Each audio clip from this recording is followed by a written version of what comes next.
Hello everyone and welcome to another build. So 2v2 season has ended. Okay, the season has gone. We're back to 5v5s. As you can see up here, it's just literally changed on the 23rd. About 4 or 5 hours ago, and it will be 5v5 season beginning on Tuesday the 24th, I do believe. So what does that mean? Well, it does mean that I'm going to have a look at some of those builds and change them accordingly. So we're having a look at Scrapper and really... Oh, hello. Really that's a bit weird. And also, another thing quickly before we do anything and going forward anymore.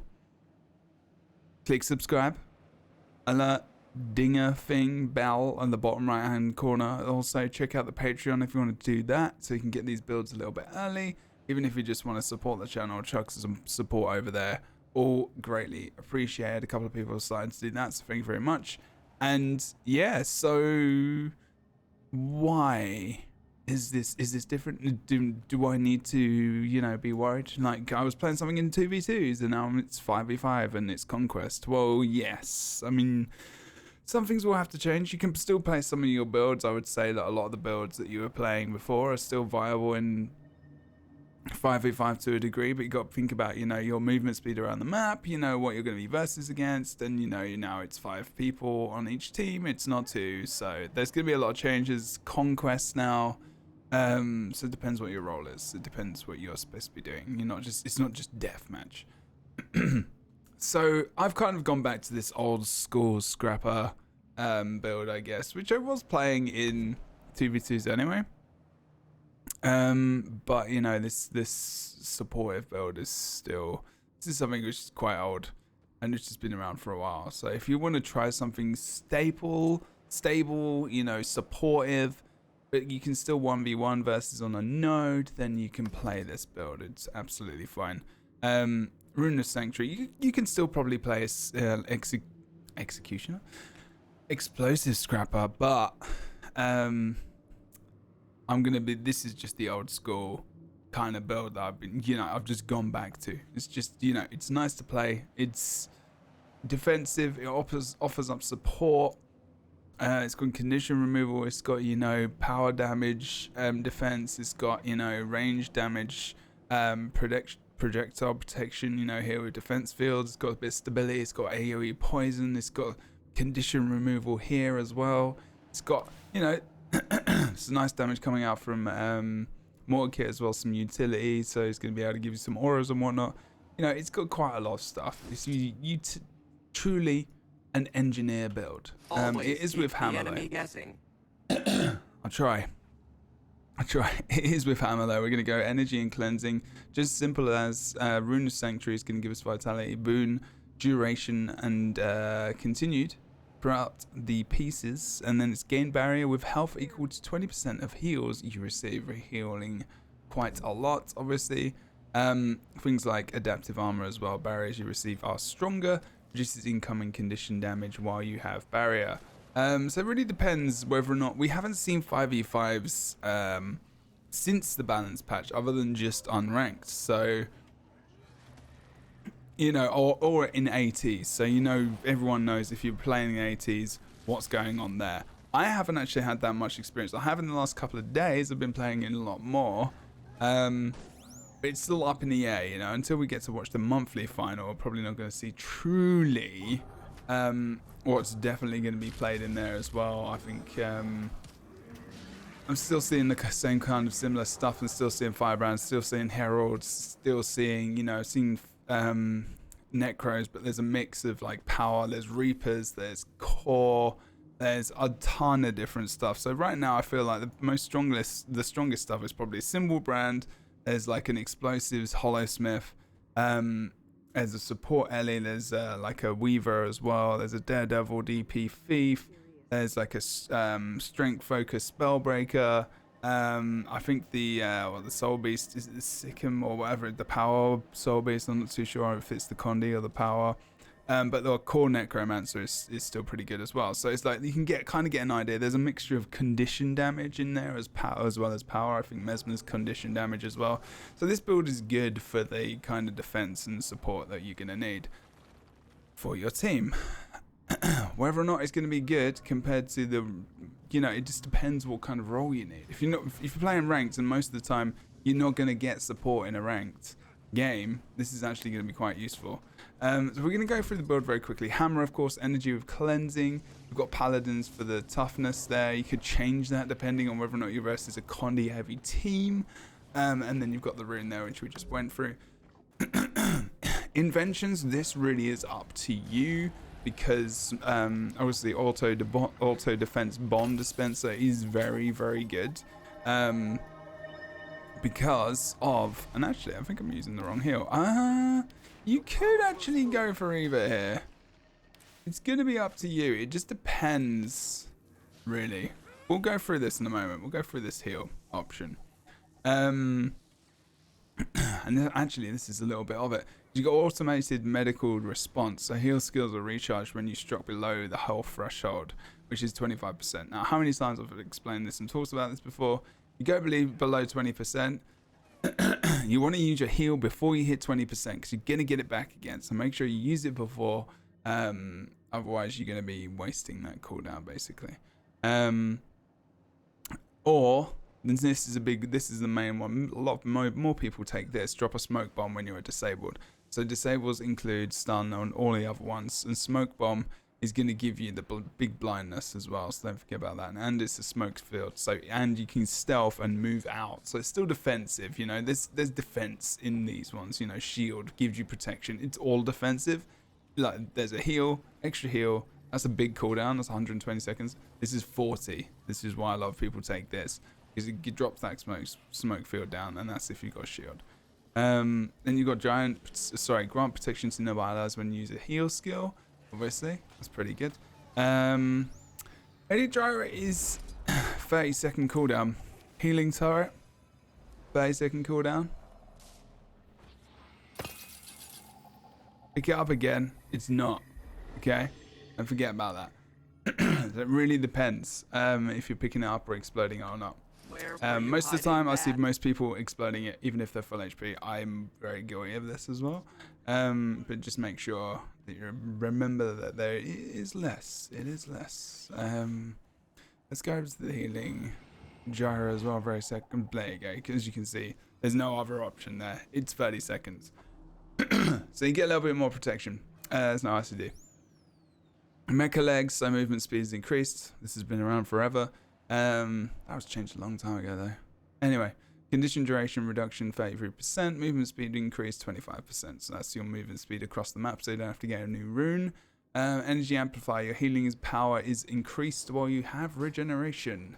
That's all you really need to know about that one. When you grant protection to an ally, cleanse conditions from them. So that's things like your heal, as well as reconstruction field, which again is another good thing in terms of your protection. Now don't forget, if you pop healing siren, you're going to get the regeneration there on that first skill. So that increases your healing power, but it doesn't help you with your cleansing. So again, this is a decision you have to make between the healing turret or between medic gyro and the other protection that you will get from this build.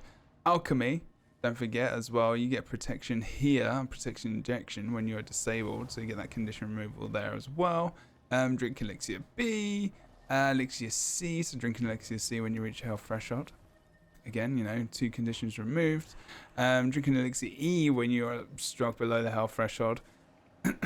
Again, self-explanatory. 3,000 barrier, of course, as well. Compounding chemicals, heal yourself when you grant yourself a boon.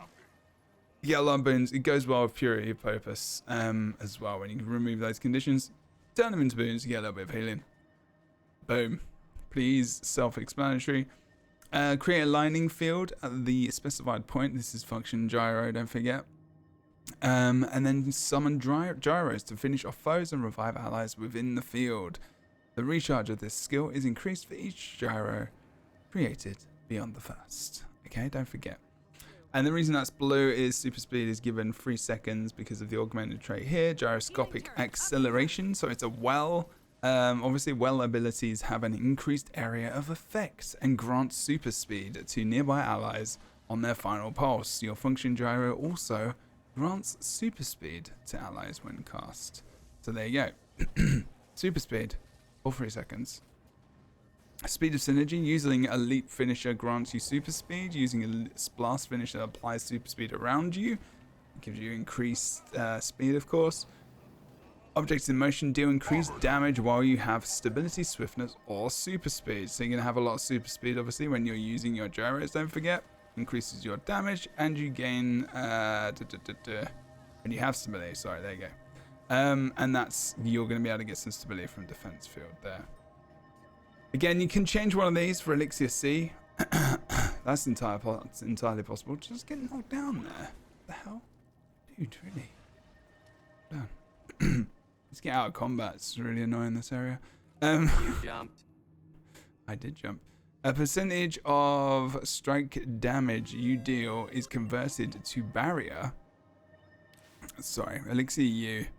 Keep forgetting that one. You can get stability there. So you could actually switch this for one of the gyros, depending on which one you want more. Don't forget. And then toss Elixir U is going to break stun allies and grant some super speed. So don't forget, this is going to give you a ton of damage as well. So it really depends on what you want to play more of. If you want to go for more damage orientation, or you want to go for more support. And that is from, you know, of course, over here. So deal increased damage. And for each boon you have on you as well. So don't forget, that's going to be giving you a ton of boons as well. It's going to give you extra damage. Percentage of the strike damage you deal converted into barrier. Your vitality is reduced. Ta-da! Barriers, you receive a stronger reduced incoming condition damage while you have barrier. So, there we go. That's pretty much the build. There's not much to talk about else other than that, because I'm going to show you some gameplay hopefully and talk through it. You do have choices as well between, you know, whether or not you go mortar kit. No, you got poison field, you've got all the things. You've got ice field, you've got life fields, you've got water fields to blast if you need to have extra healing, things like that. You know, all these important things which are going to be really, really useful. Frost field, you can get some like nice aura there as well. And, you know, so it's worth thinking about those auras. They look a lot better now. They look a lot nicer. Don't forget inflicting invulnerability as well from shock shield is really, really nice before you put out any more damage. You could even change this for blast gyro. You could have sneak gyro here as well, because he's going to give you that extra super speed and that extra damage, as well as, you know, trying to get people rezzed on, you know, in fights a little bit easier, so they can't see where the corpse is, even though they probably do know where it is. But, you know, it helps. It also helps you get out of fights, helps you peel away for people, helps you enter fights, and surprise targets and stuff like that. So it's really up to you whether or not you use that, or whether or not you use mortar kit again. You can use Elixir X for, of course, the CC. There's not a lot of damage coming out from this, but there's loads of CC coming out from Tornado, and coming out from Rampage as well, as you well know. Obviously, Thunderclap is going to inflict, you know, that stun, as well as the vulnerability, as well as the ticking damage of the lightning field.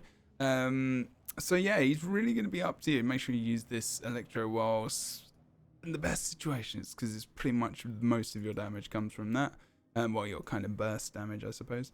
But yeah, other than that, let me know what you think. There are other options, of course, absolutely.